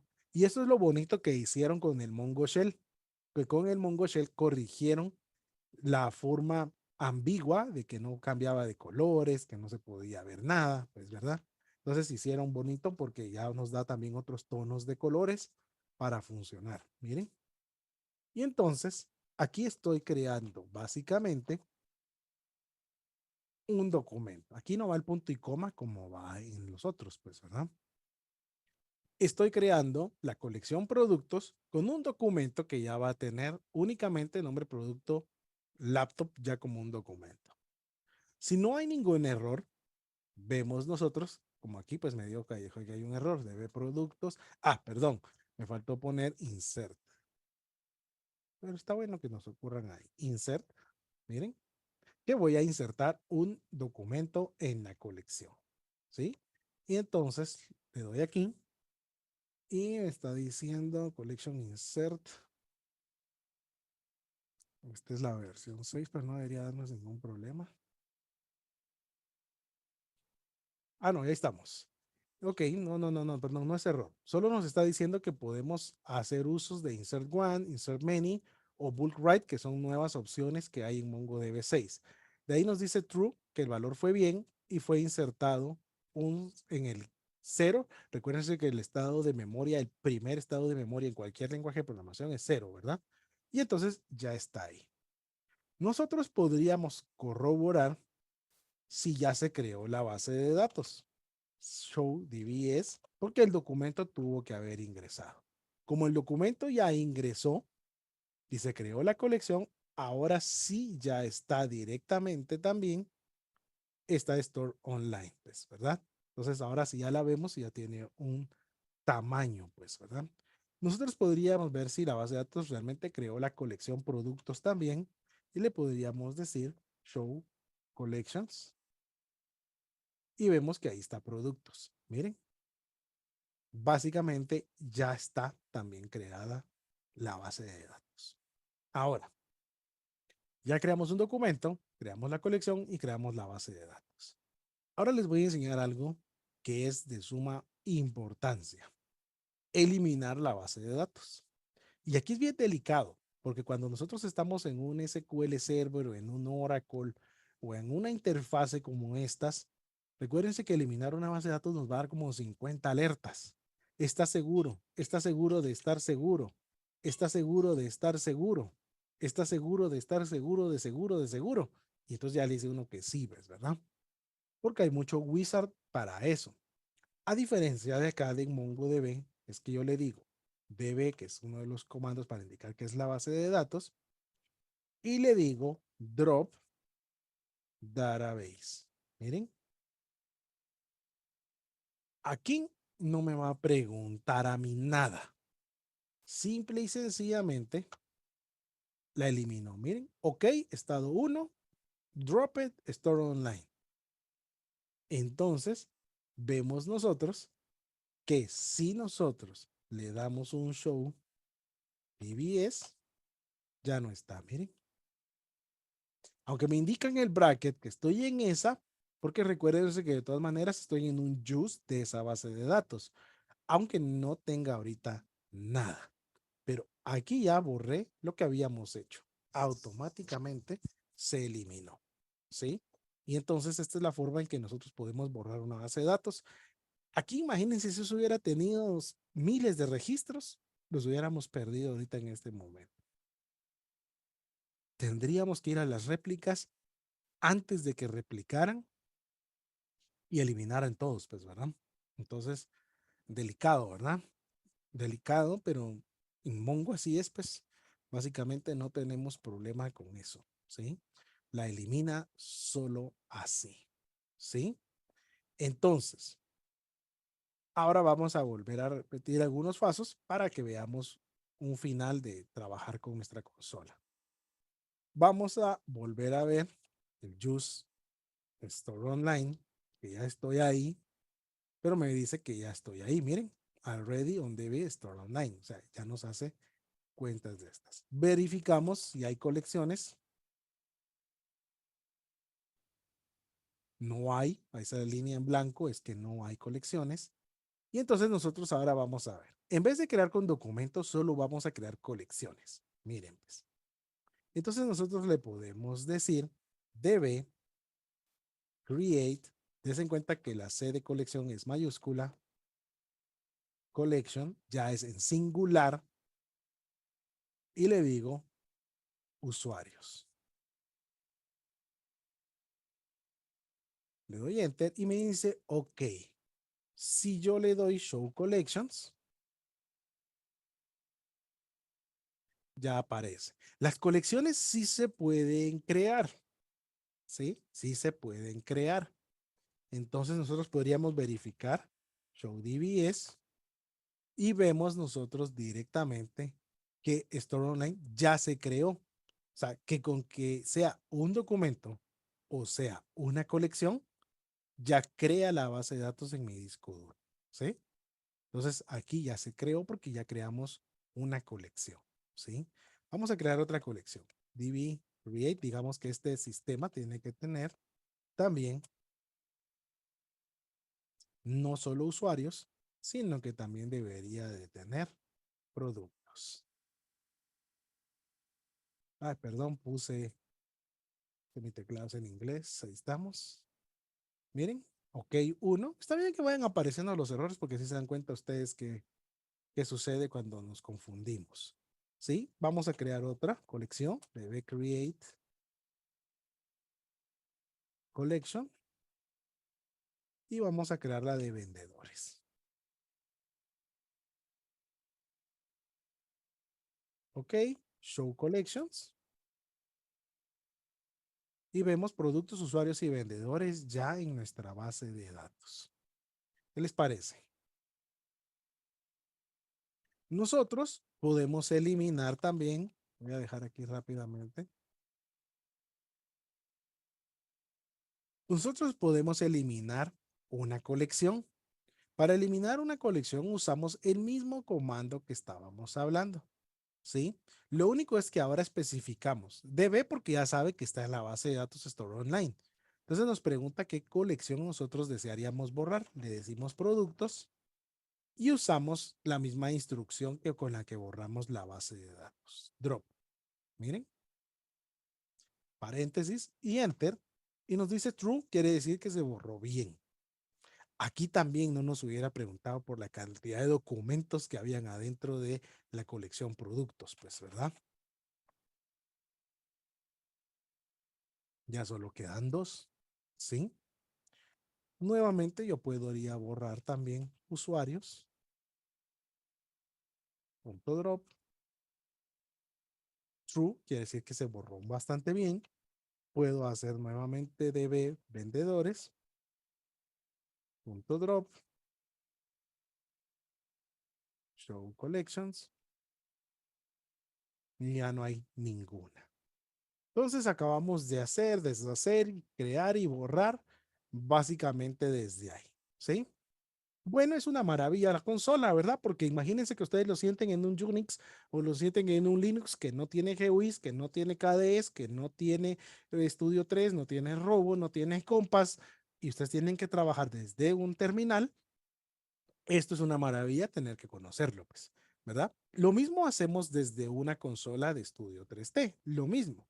Lo único es que hoy lo estamos haciendo desde un modo de consola si no existiera ningún procedimiento gráfico para que nosotros pudiéramos trabajar. Ahora, vamos a insertar un documento ya final para que ustedes aprendan también de otra forma. Nosotros podemos crear desde un objeto JSON y nosotros podríamos ir a nuestro Visual Studio Code rápidamente y nosotros podríamos tener ya un documento JSON creado. Miren, nosotros podríamos tener ya la estructura de un documento que está especificando el nombre. Recuerden que estamos trabajando en una store online. Nos dice que el nombre es el mouse, precio de 80 en numérico. Miren, no está metido entre comillas. Activo false quiere decir que está creado en el sistema, pero tal vez ahorita a este momento no queremos que se pudiera usar el producto para vender, tal vez porque lo tenemos que revisar o algo. Entonces yo le pongo que su estado es false y no estaría activo para funcionar. Creado él, yo le pongo el new date, la fecha de hoy. Descripción, son descripciones que puedo estar usando. Miren, puedo decirle uno de categoría A y todavía tener un vector abierto para poner cualquier otro tipo de descripción. Ya podría yo poner aquí mouse de 3 botones, mouse gamer, ¿me entienden? Poner alguna descripción que yo quisiera. Creo un fabricante en el cual lo abro ya como un diccionario y le digo nombre de él, línea XPS. Aparte de, todavía voy a decir de dónde es con otro subdiccionario y digo que es desde el país de Estados Unidos y estado en Miami. De ahí es creado este producto. Entonces, Viendo nosotros que nosotros podemos tener un documento JSON, nosotros podemos directamente, bueno, para ahorrar tiempo, lo voy a copiar de una vez.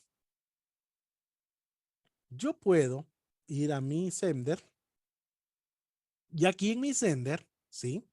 Yo puedo venir y decirle, ¿se recuerdan que borramos todo, verdad? Solo la base de datos, no. Entonces le digo deben, ¿por qué la base de datos sigue existiendo? Porque ya tuvo un movimiento, ¿verdad? Tuvo colecciones y se borraron. Entonces la base de datos sí existe de todas maneras. Y de todas maneras, aunque no existiera, al crear una colección y un documento, lo va a crear. Yo puedo crear de una vez la colección e insertar un documento. Porque recuérdense que la de productos la habíamos borrado. Entonces, db productos punto insert, miren esto, abro mi paréntesis y pego lo que tenía en mi formato JSON. Si usan la consola de Windows, no les va a decir nada. La de Sender, como cree que pueden ir a traer código malicioso, les va a decir que están metiendo algo aquí, ¿verdad? Entonces ustedes le dicen aceptar, que si están seguros porque vienen 314 caracteres y todo ese rollo.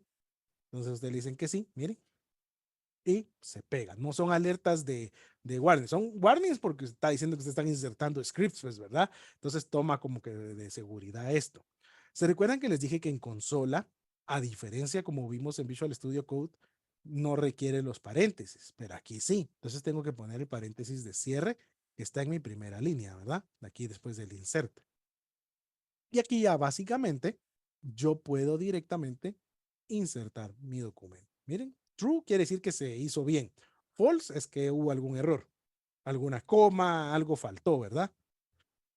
Y ya le puso un object ID. Recuérdense que es el cero porque nuestros estados de memoria siempre comienzan en el cero, ¿verdad? Y entonces ahora nosotros podríamos verificar y confirmar si el documento fue ingresado. Entonces puedo decirle db productos.find y él me devuelve el documento JSON que ya está en la base de datos con un ID. Miren. Y ahora ustedes me dirán, ¿y cómo podemos ver esto en Studio 3T que ya está funcionando? Pues hoy no lo vamos a hacer en Studio 3T, sino que les voy a enseñar que instalen la extensión de Mongo en sus Visual Studio Codes.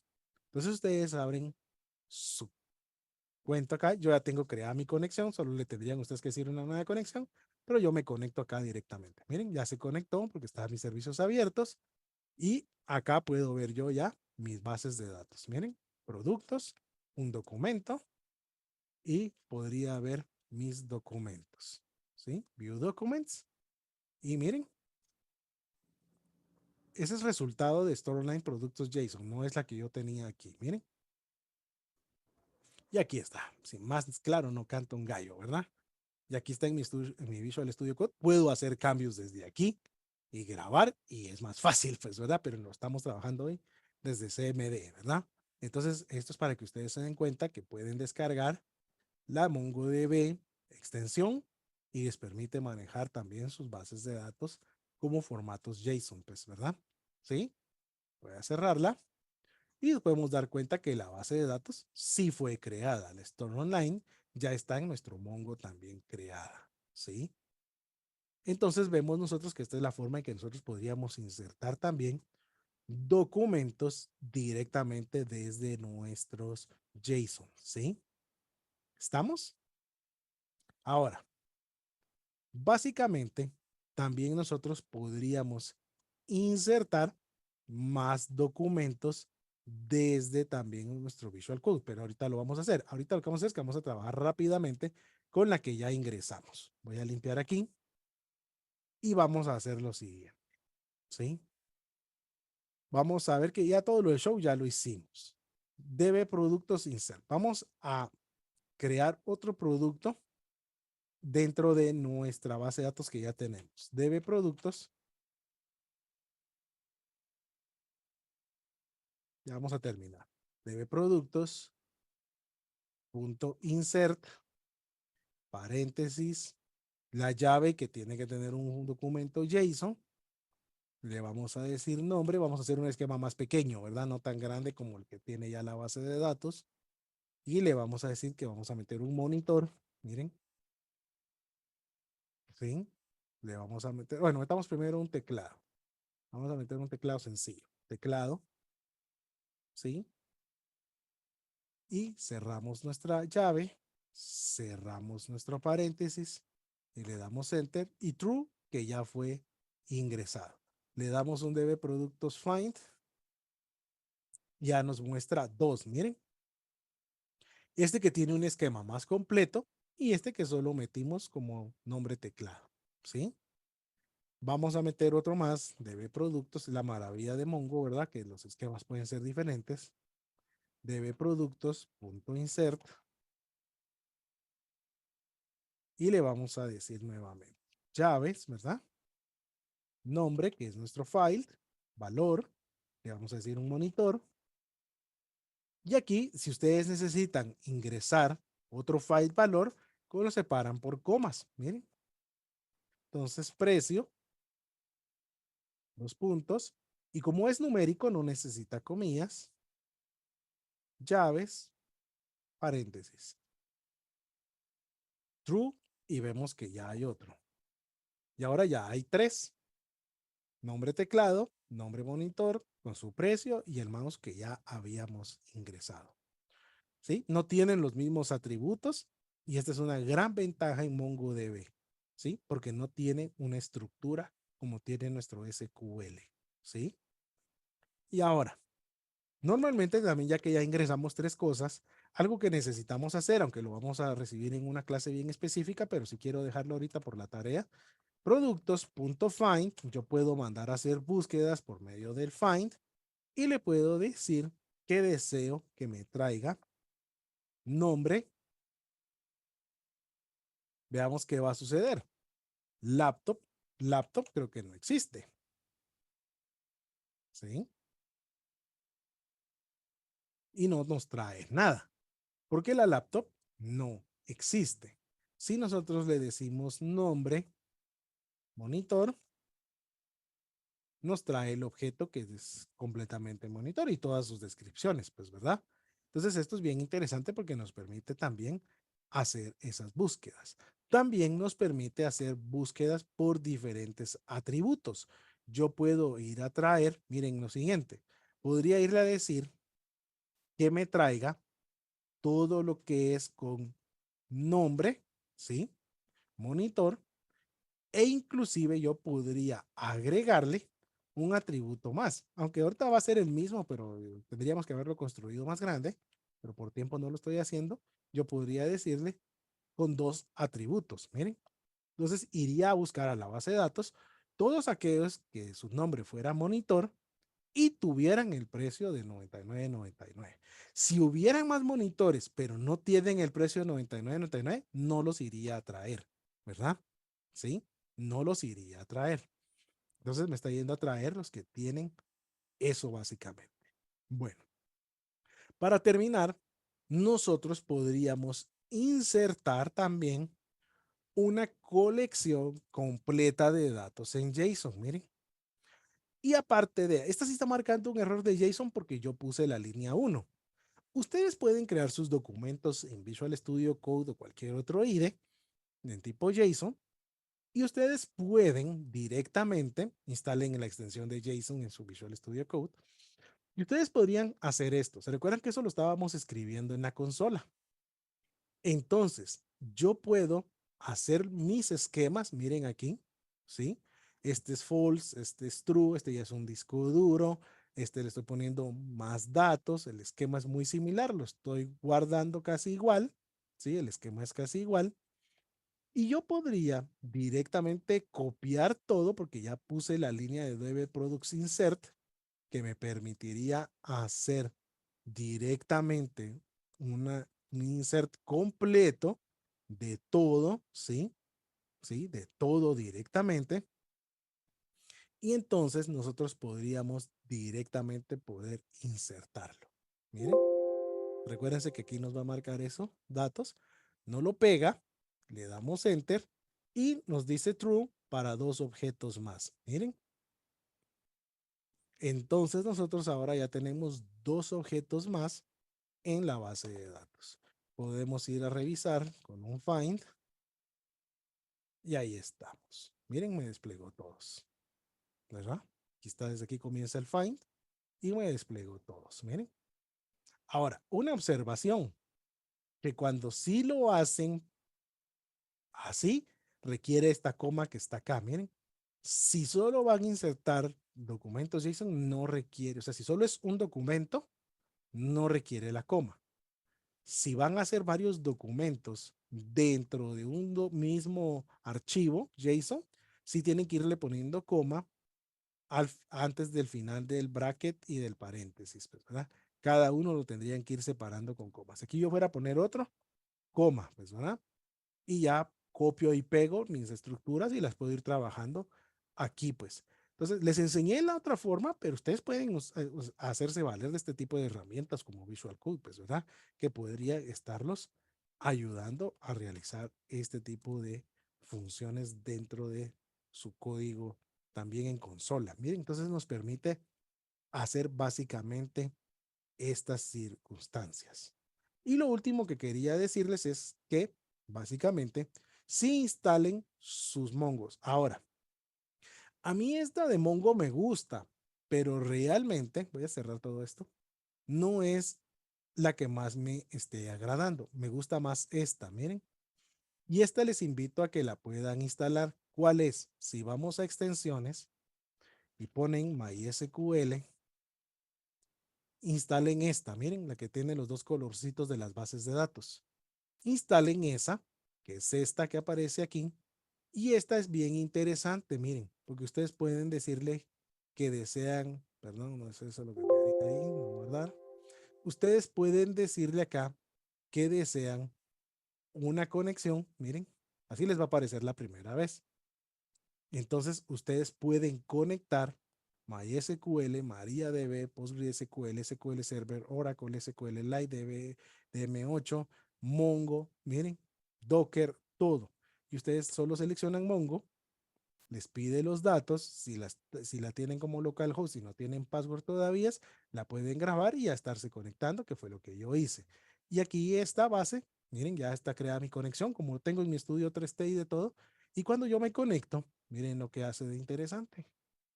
Al conectarme, ya me muestra aquí mis bases de datos. Tenemos la store en el que acabamos de crear. Tenemos la de productos, ¿sí? La colección. Miren esto. Voy a decirle aquí en productos. Me va a abrir en tipo tabla. Los campos que no se llenaron en el esquema están como null. Miren eso. Sí, está bonita.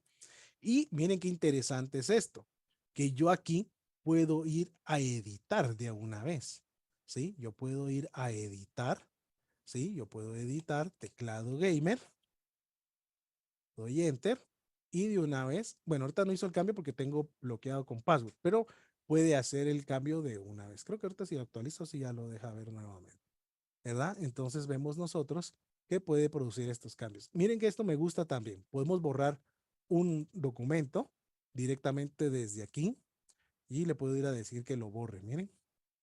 O también miren esto interesante. Puedo agregar una nueva columna, ¿sí? Si necesitáramos un nuevo file.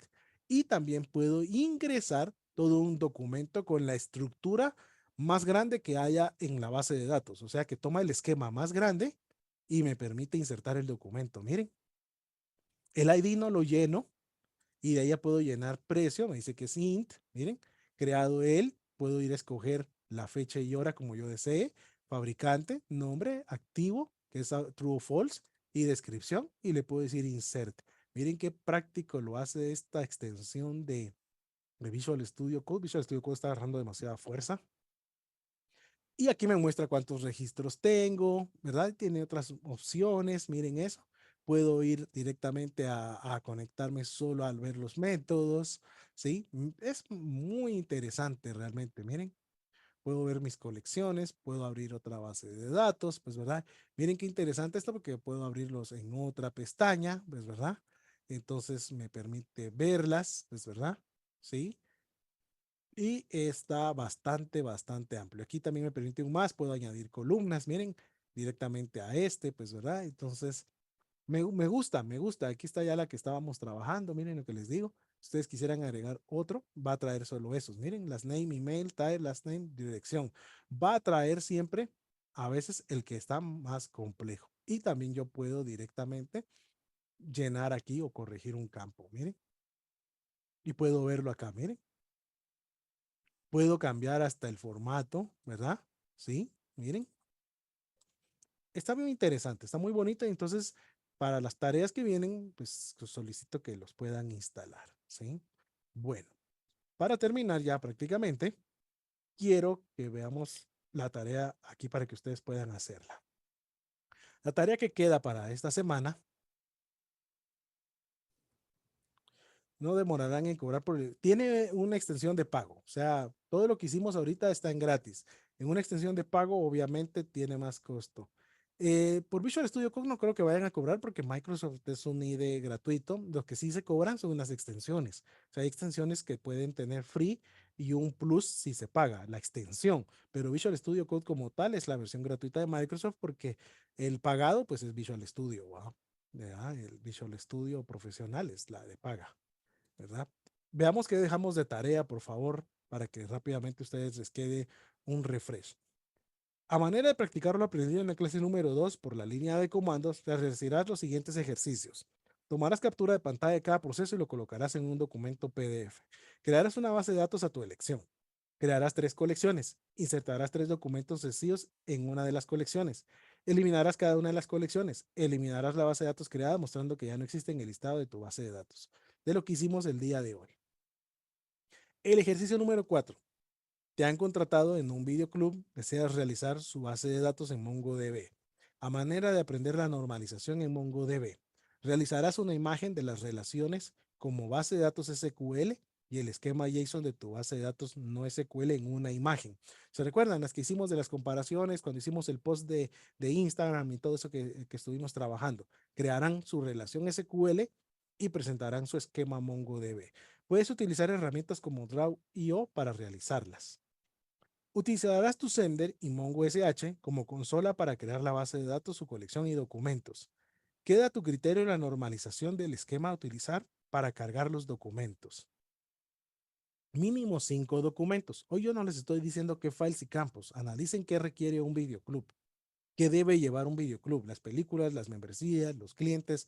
O sea, yo soy el cliente. Yo tengo un videoclub y quiero ver qué propuestas me van a presentar de base de datos. Y luego desde tu archivo JSON en Visual Code, los 4 documentos restantes. O sea que vamos a ingresar un documento como lo hicimos como un solo documento JSON y los otros 4 en un archivo JSON que tenga los 4 documentos. Tomarás capturas de pantalla de todos tus procesos y enviarás en formato PDF. Sé creativo con la cantidad de objetos, tipos de datos y files que puedes utilizar, modificar en tus esquemas.